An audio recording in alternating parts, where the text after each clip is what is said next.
Hey, hey, hey.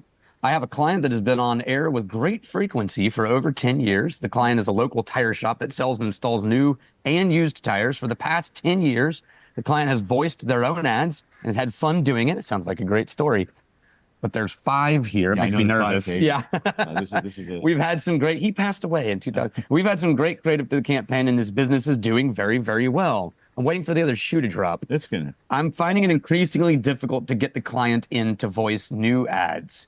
He still likes them, but isn't setting it as a priority to get new concepts voiced. I suggested having some of his long-term employees voice ads instead, but that hasn't worked either. Is it time to try something new? So he got bored. Any advice on changing something that is working with our audience but isn't working anymore for the client's schedule?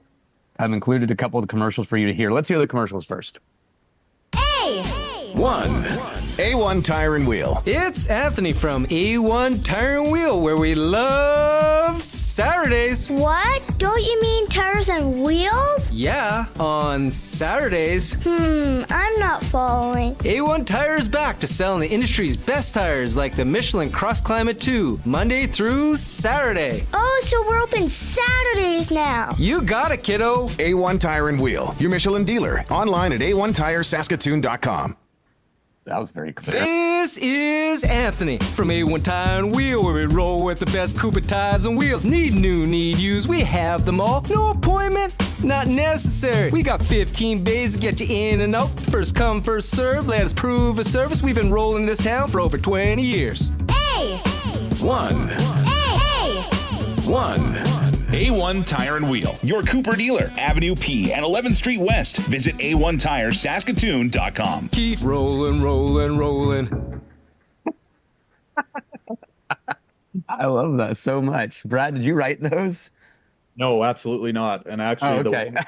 the one that he rapped only had one line that he was supposed to rap, and then he came in black hoodie with a backwards hat, got into character, went into the booth, and when I got it sent to me from production, I cried. I laughed so hard. Oh, Like, so good. just a straight-laced, nice guy, and yeah, that's what came out of it. And Man, basically is he finding it- everything they do. Is it the time commitment of just coming to the station? Pardon? Is it the time commitment of just coming to the station to record? Yeah, like he's really started to work on his work-life balance, and he's got two young girls that are in hockey, and he's just extremely busy. So he's trying to keep everything moving along, but it just isn't again, it's not a priority for him to come in anymore. And what I don't want to have happen is just not being able to get great creative anymore, Sure. and him falling off and being like, let's put a pause, I'm not ready, or things like Yeah. that. So I don't know if you know my background. I was a full-time studio and touring musician for 2 decades. And I still record and send stuff off to Nashville and LA from a recording studio in my garage because you can do that now. Yeah. Like, it's nice to have a booth. It's nice to have a $3,000 microphone inside of a sound booth in your control. When the file's done, it's sitting on your computers. That's nice. But son of a bitch, if I can't get some of the best audio I've ever gotten in my music career on an iPhone memo app, right? Is there any chance that you could grab a $100, blue microphone, connect to an iPhone and go find him? That's actually a really good idea. Yeah. And honestly, so I'd take one. This is the thing I was going to say too. Eliminate the things that your customer hates, right? So he hates coming to the station and recording ads because it takes a lot of time and it's a lot of effort. And even better than the phone, if you want to, if your production people are audio snobs, look into 32-bit floating point recorders. Yeah, write that down. 32-bit floating point recorders are immune to overmodulation. So they record such a wide, not bandwidth of frequencies, but a bandwidth of volume that in the studio, if he screams into the mic with normal recording gear, you're gonna lose. It's just gonna It's going to blow out the high end of the compression. It's gonna just. But the 32 floating point is pretty amazing stuff. And I would actually figure out a way to send your production guy to him with that. Whoever's coaching him, if he's being coached Yeah, at that all, was going to be my next question. then Who send the coaches them? coach. You need to eliminate the hardship for him, and that'll keep him on the air. And then my addendum that is, I hate giving homework that you can't accomplish by yourself, because then you have to go find somebody and convince them that this conversation is worth them changing their life for. But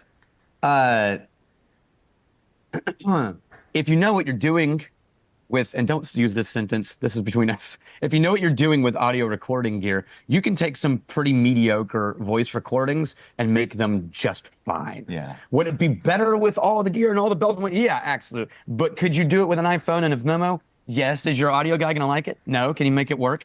If he knows what he's doing, yes. And so don't use that sentence, but I'm just saying. But I have had many people do great recordings over Zoom. Mm-hmm.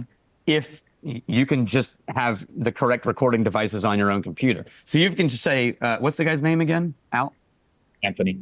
Anthony, and there's an A. Hey, Anthony, look, all I need from you is 15 minutes on Zoom. We can capture everything we need on this end. Right? Mm-hmm. That would be the worst case scenario. It'd be better if you could send your audio guy to him or anybody who's going to coach him with a mic and an iPhone or a mic and a device, that would be the best case scenario. But if it really comes down to it, you are right to be worried. I'm going to put that one on the table. Mm-hmm. You are right to be worried. You're not overdoing it. It's not emergency yet. It's not panic time, but you are absolutely right. You should be ahead of the curve on solving this problem before it becomes a very real problem.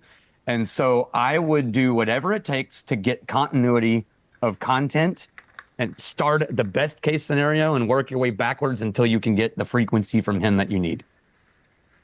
Great. Yeah, And no, you I might like discover some fun new things in the ad that aren't sound effects, just not natural wild sound in the tire shop or whatever. What I was going to say is you didn't ask for this, so feel free to ignore it because unsolicited advice is the junk mail of life. But I would love to see a campaign talking about his work-life balance and taking into account that every time you talk to him, he's in a different location. You hear like baseball in the background, or you hear and it's like, oh yeah, I'm at my daughter's game. Yeah. Or like you hear and you just hear him living his life, but still trying to knowing that he needs to take care of people's tires because people still need tires, but his girls are growing up and you don't want to miss that. And then people are going to be really forgiving of the flawed audio because they're going to be like, well done. What a great dad. What a great guy. Yeah, I mean, you could, that would be fun. It would be a fun campaign. And you could video him doing this too, right? And so that gives him content and I'm thinking like when you start talking about that, I'm like, he could intersperse pieces of the copy of the ads and bedtime stories that he's telling us. I'm trying to increase my work-life balance and incorporate a lot lot of things and be more efficient. Bedtime story. So tonight's bedtime story for my daughters is about tires. Yeah. Little Red Riding Hood's tires were flat. Yeah, trying to kill two birds with one stone here. But I think you can have fun with that. And I think he's already told you what the problem is, and you just need creative ways to eliminate it. Zoom. If you want good quality, there's a thing called Riverside.fm that Stephen Semple and I used to record a podcast on, and it's better audio quality than Zoom. But your production people should be able to find these things. If you listen to podcasts at all, probably 80% of the podcasts you listen to are being done over Zoom and not in the same and not space. Even using a decent mic. Yeah, and a lot of them using laptop microphones. Yeah. NPR.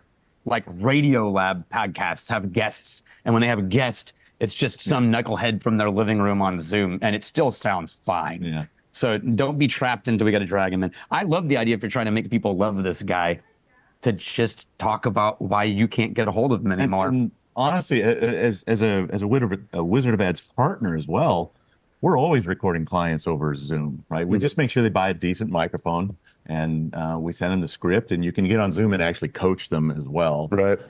So I think the pandemic made it okay to have audio that's not quite the quality that we used to expect. Yeah. Anyway, yes. Great question. That was fun. Is that helpful, Brad? That's super helpful. Yeah. And actually, I have a couple of Rode mics at home, so I think I can bring those along and go out to them. That's a great idea. That's perfect. Cool. All right. Okay.